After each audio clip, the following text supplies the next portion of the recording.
La liberté, c'est te donner le droit d'expérimenter, te donner le droit de cheminer. Et est-ce que ça veut dire la spiritualité libre, qu'il n'y a pas des érudits, qu'il n'y a pas des maîtres? Si, mais ils ne sont pas là pour te dire ce que tu dois faire. Ils ne sont pas là pour penser à ta place.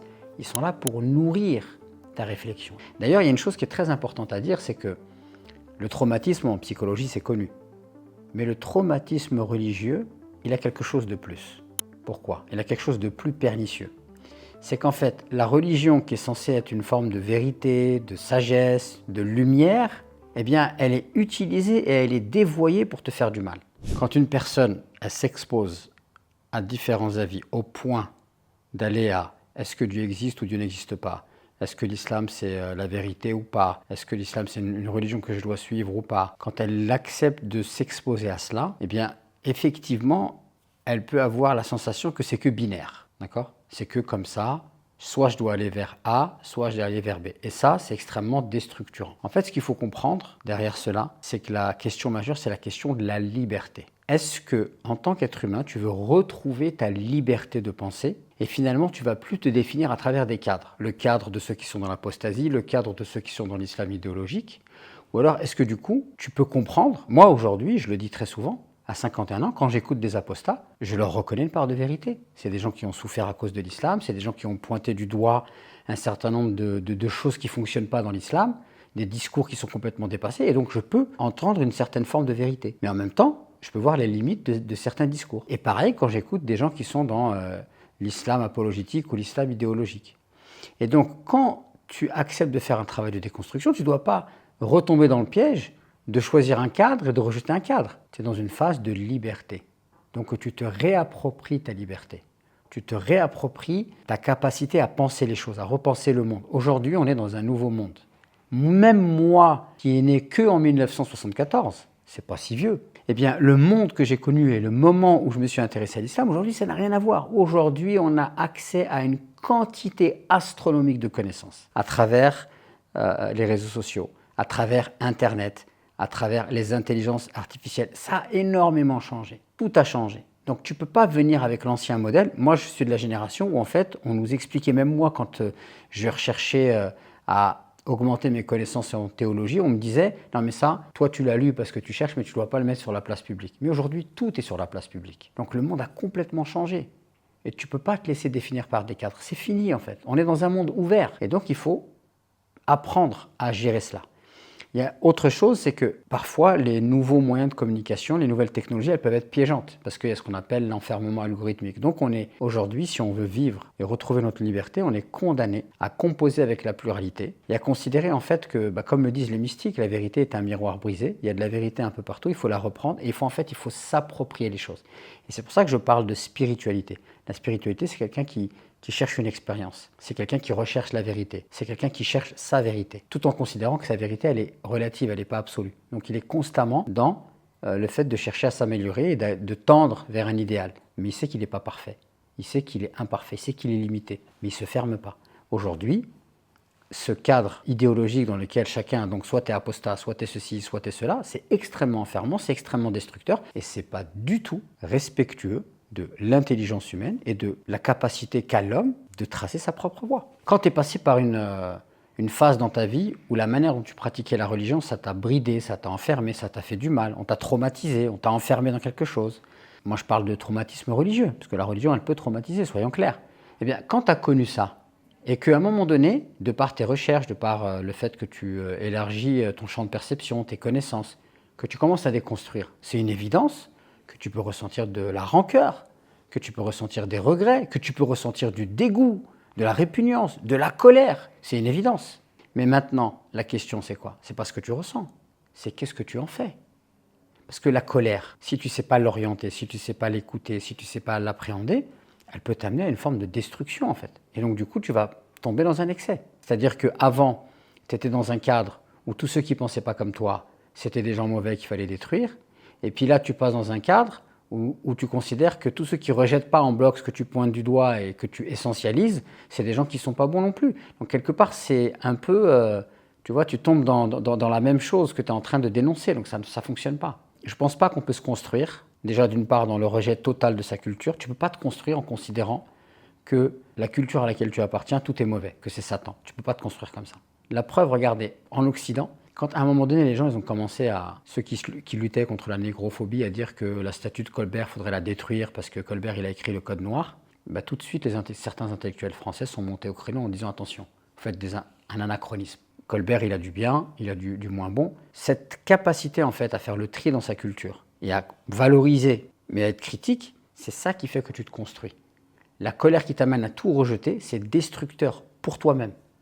Ça ne fonctionne pas en fait. Tu ne peux pas te construire en étant complètement déraciné. L'expérience humaine, elle est ainsi. Toutes les civilisations, dans toutes les cultures, il y a eu du bien. Et il y a eu de belles choses qui ont été faites et des choses qui sont à revoir. C'est comme ça. Et chacun d'entre nous, on a ce devoir de mémoire, de valoriser, de faire le tri.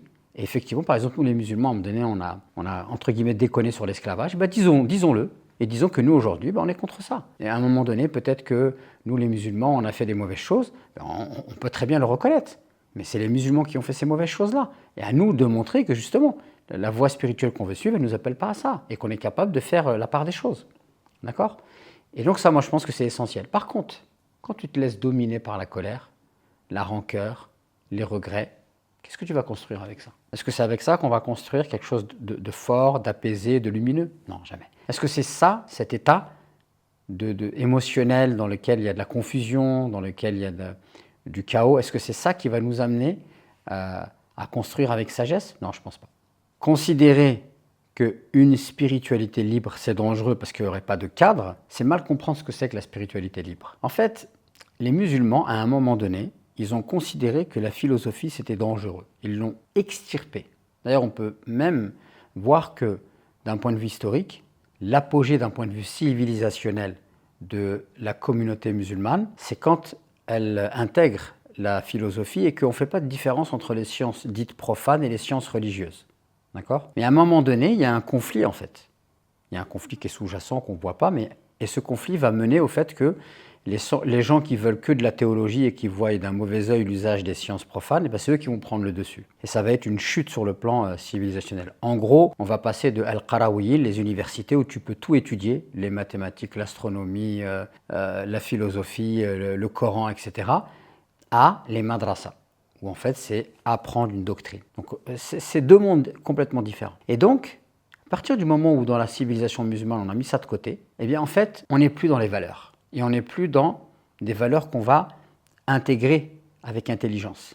Par exemple, la liberté. Pourquoi il y a beaucoup de musulmans, même de théologiens musulmans, qui ont des problèmes avec la liberté? Parce que comme ils refusent de philosopher sur la liberté, pour eux, la liberté, ils la voient comme un danger. Pour eux, quand tu dis liberté, ils entendent tu vas suivre tes passions. Même en Occident, est-ce que la liberté, je peux aller tuer quelqu'un au nom de ma liberté? Non. Même la liberté d'expression, est-ce que je peux aller insulter quelqu'un au nom de la liberté d'expression? Non. Donc la liberté, elle a des limites. Et quand on dit la spiritualité libre, ça impose un cadre. Le cadre, c'est quoi? C'est la sincérité sur le plan spirituel. D'accord? C'est pas parce que tu es libre, tu te donnes la liberté qu'il n'y a plus de sincérité. Non, tu es dans la sincérité, tu es dans la véracité. Ça, c'est sur le plan spirituel. Et après, qu'est-ce qu'il y a? Sur le plan intellectuel, c'est l'objectivité. C'est pas tu fais ce que tu veux. La liberté, c'est pas suivre ses passions dans le mauvais sens du terme. La liberté, c'est te donner le droit d'expérimenter, te donner le droit de cheminer. Et est-ce que ça veut dire la spiritualité libre, qu'il n'y a pas des érudits, qu'il n'y a pas des maîtres? Si, mais ils ne sont pas là pour te dire ce que tu dois faire. Ils ne sont pas là pour penser à ta place. Ils sont là pour nourrir ta réflexion. Ils sont là pour t'éduquer vers la sincérité, qui est une dimension très spirituelle, et vers l'objectivité, qui est là plus une dimension rationnelle. Donc la spiritualité libre, elle a un cadre. Oui, l'islam idéologique, l'islam sectaire, il peut laisser des traces nocives que j'appelle moi traumatisme religieux. Mais j'ai rien inventé en réalité. Par exemple, même chez les savants orthodoxes, on peut se rendre compte qu'ils vont parler à titre d'exemple, parce que c'est bien de donner des exemples, de al-waswas al-qahri, qu'on pourrait traduire par les troubles obsessionnels compulsifs. Donc c'est des gens, par exemple, et c'est connu, ils vont aller faire les ablutions, et en fait les ablutions que tu peux faire en 2-3 minutes, eux ils vont passer 1 heure dans la salle de bain. Parce qu'il commence, il ne sait pas s'il a lavé 1 ou 2 fois les mains, il ne sait pas ceci, etc.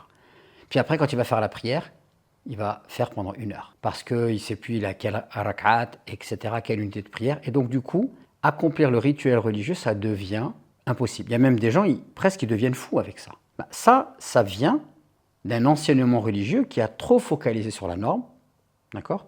Et ça vient aussi d'une personne, finalement qui n'a pas suffisamment travaillé son estime de soi et sa confiance en soi. Et donc le mélange des deux, c'est un cocktail explosif. Un autre exemple de traumatisme religieux, c'est la culpabilité. C'est-à-dire que tu as été éduqué dans une religion où en fait, à part la culpabilité et la peur de Dieu, il n'y a rien d'autre comme élément moteur. Donc tu es constamment en train d'avoir peur, tu es constamment en train de te sentir coupable de ne pas être assez. Et ça, c'est une catastrophe. C'est une catastrophe pour la psyché humaine. D'accord ? Il y a des gens qui grandissent comme ça, qui sont enracinés comme ça, et qui pendant des années portent littéralement leur religion sur le dos, et en fait qui s'épuisent. Et en plus, c'est un cercle vicieux, parce que la religion dans laquelle tu as été éduqué, elle est trop lourde à porter, trop de normes, trop de règles, trop d'interdictions, et que de la culpabilité, que la sensation que tu n'es jamais assez, il n'y a que de la menace, il n'y a pas d'espoir, il n'y a pas d'amour, et c'est trop lourd à porter, tu n'y arrives pas, donc ça te renvoie à une mauvaise image de toi-même, et là c'est un cercle vicieux qui est destructeur. Il y a des gens qui vivent comme ça pendant des années et qui s'enfoncent, qui vont même vers une forme de dépression. D'accord ? Alors après, on peut aller plus loin. C'est les figures religieuses, d'autorité religieuse, qui vont mal se comporter, qui vont être dans une forme de manipulation, qui vont... des fois, c'est des petites choses. C'est si vous ne donnez pas de l'argent pour la mosquée, vous allez aller en enfer, etc. Après, ça peut être les abus sexuels, les attouchements, et là, ça devient destructeur. D'ailleurs, il y a une chose qui est très importante à dire, c'est que le traumatisme en psychologie, c'est connu. Mais le traumatisme religieux, il a quelque chose de plus. Pourquoi ? Il a quelque chose de plus pernicieux. C'est qu'en fait, la religion qui est censée être une forme de vérité, de sagesse, de lumière, eh bien, elle est utilisée et elle est dévoyée pour te faire du mal. Donc ça devient vraiment extrêmement déroutant pour la personne qui subit le traumatisme religieux. Comme par exemple des personnes qui ont subi des attouchements par des personnalités religieuses ou qui ont vécu des choses extrêmement mauvaises, qui ont été manipulées par des personnalités religieuses, eh bien, c'est extrêmement déroutant parce que la personne qui était censée représenter la sagesse, qui parlait presque au nom de Dieu, elle vient, elle te fait du mal. C'est vraiment extrêmement déroutant et ça fait énormément de mal.